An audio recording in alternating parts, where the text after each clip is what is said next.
It has been about 6 weeks since the brutal murders of 4 University of Idaho college students inside their off-campus home in the dead of night.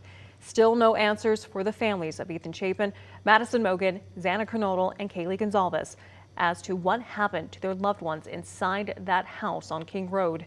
Tonight, yet another person has been ruled out as a suspect. KREM 2 is still pushing for information from the investigators of the Moscow homicides, and KREM 2 Shannon Mowdy sat down one-on-one with the police chief to find out where the investigation stands today.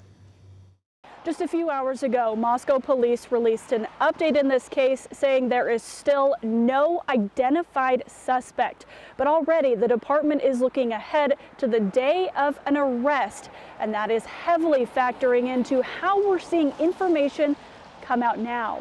It's been 6 weeks since 4 University of Idaho students were murdered inside this Moscow home.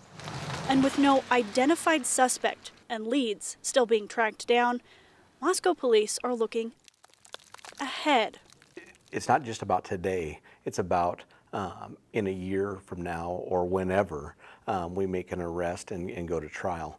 Chief James Fry couldn't give out much information as the investigation continues.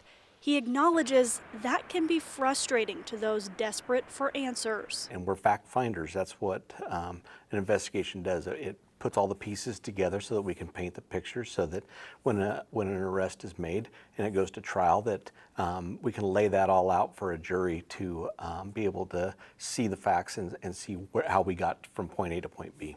Finding facts, though, takes time, with rumors churning on social media, even leading to a lawsuit. A University of Idaho professor has filed a defamation suit against a woman who accused her of murdering the students on TikTok. Millions watched that video. New today, Moscow police said investigators don't believe she's involved in the crime. We're focused on this homicide right now, so that's what we're going to continue to focus on. But Chief Fry says the national attention it's new, you know, we're not used to the national attention quite this big. Has also helped. It's generating even more tips. We've had over 17,000 tips.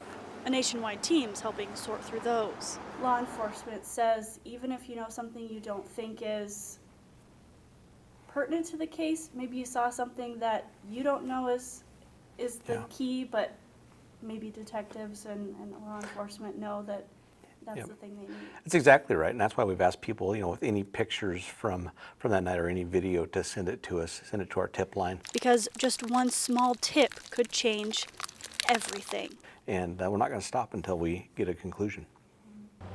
Now, as we near the end of winter break, Chief Fry wants returning University of Idaho students to know that increased campus patrols will continue. He's even reached out to Latah County to add to that security. In Moscow, Shannon Mowdy, KREM 2 News.